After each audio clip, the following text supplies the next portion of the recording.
Қайырлы күн, назарларыңызға аттестацияда педагогикадан келетін тест сұрақтарын ұсынамын.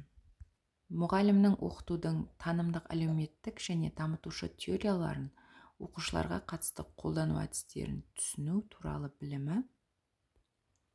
Педагогикалық. Оқушының бұрын орындаған тапсырмаларға сүйеніп, берілген шығарманы орындап шығуындағы пайым түрі. Ұқсастық бойынша пайымдау. Флейбель қабілеті жетіп тұрса да тәсілдерді пайдаланбауды өнімділік тапшылығы деп сипаттады. Оқыту үдерісінің тиімділігін айқындаушы негізгі факторлардың бірі нені оқу керектігін түсіну. Ортақ мәселе бойынша оқушылардың ұсынған дәлелдемелері пікір алмасудың нәтижесі болып табылатын әңгіме түрі. Әңгіме дебат. Оқушының сабаққа ықыласты болуы және өзін-өзі ынталандыруы. Ішкі уәж. Жұмыстың белгілі бір кезеңінде неге дәл осылай жасағанын рефлексиялаушы практиктің түсінуіне көмектесетін үдеріс. Іс-әрекеттен кейінгі толғаныс. Бірлескен жұмыста әркімнің идеясы құнды деп саналып, мұқият бағалаудан өтетін әңгіме түрі. Зерттеушілік әңгіме. Оқушының пәнді терең түсіну қабілетін дамытуды, алған білімдерін кез келген жағдайда тиімді пайдалана білуін қамтамасыз ететін оқыту. Сындарлы оқыту деп аталады.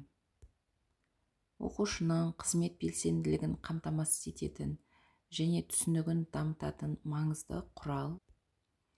Мұғаліммен және басқа оқушылармен әңгімелесу. Оқушының пәнді терең түсіну қабілетін дамыту, алған білімдерін кез келген жағдайда тиімді пайдалана білуін қамтамасыз ететін мақсатына негізделген оқыту теориясы. Сындарлы. Келтірілген мысалдардың ішінен сұрақ қоюдың басқаға бағыттау тәсілі. Ойды кім толықтыра алады? Басқаларға қарағанда оқу үдерісінің қалай жүретіні жақсы біліп, өз оқуын реттей алатын, ең үздік оқушыны анықтайтын сенімді өлшем. Өз білімін жетілдіру. Жауап алу үшін және оқушының жауабын түзетуге көмектесетін сұрақ түрі. Түрткі болу. Оқу үшін бағалаудың мақсаты. Стандартты орындау. Оқыту үдерісінің әдіснамалық негіздері. Тарихи материализм. Педагогикалық іс-әрекеттің оқиғаға психологиялық әсер етуші қызметі. Дамытушылық. Эмпирикалық білім. Зерттелетін пәннің нақты қасиеттері, фактілері. Дарындылық дегеніміз не? Ең үздік мүмкіндік, қабілеттіліктің жоғары сатысы. Заңдылықтарды игеру. Білім қалыптасуының көрсеткіштері. Жүйелі білімдер қалыптастырушы ес түрі. Логикалық ес. Метатанымдық бақылау ықпал етеді. Метатанымдық бақылау шығармашылық қабілетті жетілдіруге ықпал етеді. Педагогтың метатанымы. Педагогикалық қызметтің жеке стильдерімен байланысты. Арнайы тәсілдер қолданумен санада бекитін ес түрі. Ырықты ес. Мұғалімнің ұстанымы. Шешім, ұсыныс, іс-әрекет.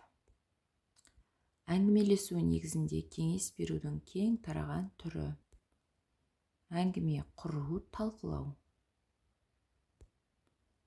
Бәсекелестікке құрылғандықтан топ ортақ шешімге келе алмайтын әңгіме түрі. Әңгіме дебат. ұжымдық іс-әрекеттің белгілері.